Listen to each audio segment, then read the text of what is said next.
Hello po sa lahat. Good morning po uli. Ah, 10 AM po dito ngayon sa Riyadh. So, kain po tayo. Almusal po muna ako. So, ah, toast bread po ang aking almusal ngayon. At kape po. So, yun po ang aking almusal ngayon. So, kain po tayo. Kumusta po ulit kayo dyan? Sana po ay masaya pa rin kayo. Masaya pa rin po kayo na manonood din ulit sa akin. Huwag po kayong magsasawa. Hanggang hindi po kayo magsasawa ay hindi rin po ako magsasawa dito. Kahit minsan nababash po ako. So, minsan masakit din pero ginagawang positive ko sa isip ko kasi since ganito naman po talaga dito sa social media. So, wala po tayong kumbaga mas marami naman po kayong positive ang comments kaysa sa iisa or dalawa, tatlo na negative comments. So, po ako, kumbaga, nai-inspired po ako sa mga comments na mga magaganda. So, kaya, kumbaga, kahit minsan, ayoko na nga mag-reaction yung ganun. Pero naiisip ko, may mga gusto naman pala. So, thank you po dun sa mga nagsusupport po sa akin. At nag-motivate po na ipagpatuloy ko po yung pagre-reaction ko po dito. So, thank you so much po.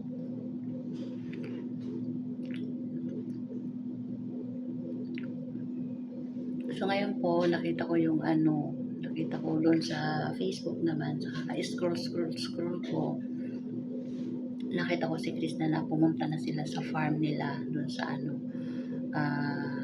magkasama sila ng kapatid niya. So, mukha namang masaya na ang lahat. Balik na uli sa normal. Sana nga tuloy-tuloy na yung mga ganon na wala nang mga away-away kasi para masaya naman tayong lahat na hindi lang naman tayo na dito lang palagi nagkikipagbangayan yung mga ganon kasi ang hirap na kahit sabihin natin na hindi naman apektado yung tsaka wala naman tayong doon sa kanila, apektado tayo kasi sinusuportahan natin sila. So kaya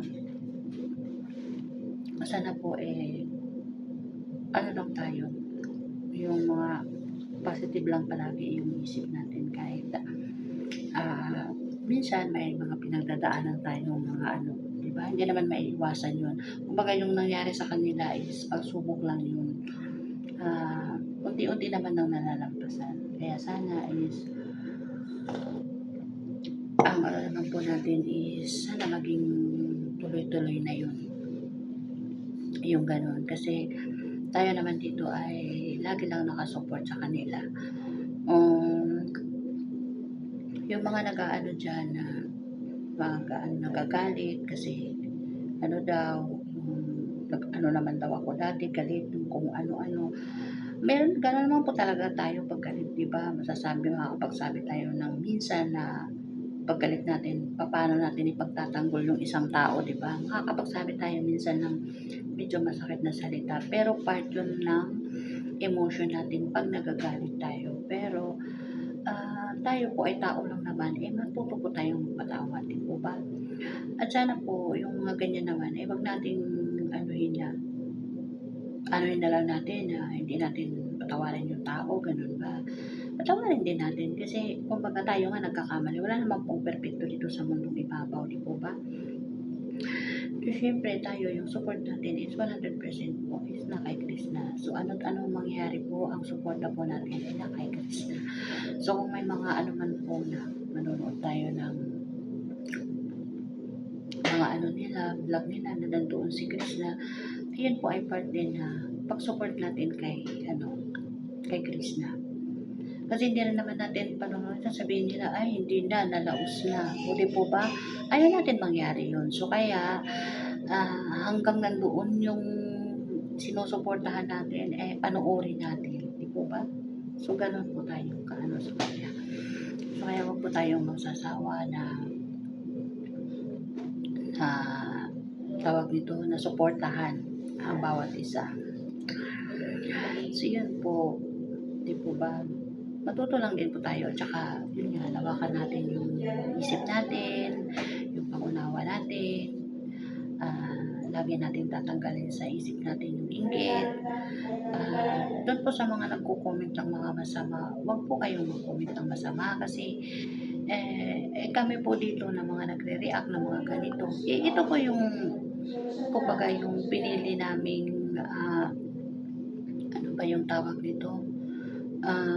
Hindi ko po masabi ano ba yung tamang term po diyan sa ganyan. Hmm, profesyon, oh, 'di po ba? Smart po. Ito po yung tamang ano namin. So, hindi naman 100% na ito talaga yung profesyon namin is maging reactor ka, mga ganyan-ganyan. Hindi po ako, baguhan lang din naman po ako dito. Pero dahil parang gusto ko siya kaya ipinost ko yung sarili ko na maging ganito kasi nanonood ako sa mga reactors, nag-e-enjoy ako sa kanila na nanonood ako na, nagkaganyan, ganun pala, since madaldal naman po ako gamitin ko din yung pagiging madaldal ko, 'di ba? Oo, kaya yun, parang ano rin ako na mag-react-react, but in a good way naman po. So, kung meron man po akong nasabi sa mga unang kong vlog na nagagalit ako ng ganyan, dahil po yun sa emotion ko, normal man lang yun na pag ano ka, pag may masamang salubin ka or may dinadamdam ka, ganun yung reaction mo. So, normal po na reaction natin yung pag masama yung kalooban natin. So, ngayon po is, ang mga reaction ko ay mga i-react ko is mga good vibes. So, ayoko na po yung mga ganyan-ganyan na makipagbangayan ka, makipag-anuhan ka dyan. Kaya yung mga tawag nito, yung mga nag-negative comments po dyan sa aking pong mga video, ay wag naman po. Wag nyo din po akong husgahan kasi hindi nyo naman din po kilala yung buong pagkatao ko or ano. One day po, pag medyo mahaba-haba po yung time ko is magpapakilala po ako sa inyo, isasabi ko kung sino ako, ano yung klaseng pagkatao na mayroon ako. One day po, ikukwento ko po yan. Kasi yun nga lang po, kasi yung mga ganito, maiksi lang po yung mga oras ko na nabibigay. Yun, may 8 minutes, 7 minutes, kasi may trabaho po ako. So, syempre, priority ko din po naman yung trabaho ko dahil doon ko po kinukuha yung mga pangangailangan po ng family ko, especially po sa mga anak ko kasi meron po akong 3 anak na nag-aaral at meron po akong college. So, kaya yun man din po yung rason kung bakit ako is nandito po sa abroad. Ah, kaya kahit po ano po yung lungkot na nararamdaman ko dito na malayo ako sa kanila is tinitiis ko yun para mabigay ko din yung mga pangangailangan ko. So, kung hindi niyo po na itatanong, ako na lang din yung magkukuwento kasi part naman din po ito ng ano ko is ng buhay ko. So, ako po ay mahigit ng 5 years po dito sa bansang Saudi Arabia. So, nandito po ako sa Riyadh. Ako po ay isang DH. So, yun po ang ano ko. So, one day po magkukwento ako sa inyo tungkol sa aking personal na buhay, kung bakit po ako nakarating dito sa bansa na to. Kaya yung mga basher, parang awa nyo naman po. Huwag nyo po akong ipabash at huwag po kayong magkukwento na magkukomment ng masama kasi po minsan pag nababasa ko yung mga ganon, minsan napanghihinaan din naman ako ng loob. Tao lang naman din po ako pero ah, anong tawag nito, pero iniisip ko, laban lang, laban lang kasi ito naman po yung pinili natin na kumbaga daan patungo sa kung ano man po yung goal natin na inaasam sa buhay. So, yun lang po guys. Marami pong salamat ulit sa suporta at huwag po kayong magsasawang sumuporta sa akin at manood po sa aking mga video. Yun lang po.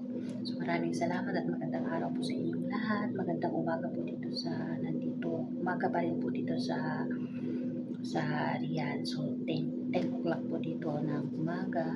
So, sa iba-ibang countries, eh, hindi ko naman po alam kung ano po yung mga oras po sa inyo diyan. Kaya magandang araw po na lang sa inyo or gabi man po sa inyo diyan. Ah, Sana po ay nasa mabuti po kayong kalagayan palagi. So yun lang po guys. God bless po sa ating lahat at marami pong salamat uli. Bye-bye po.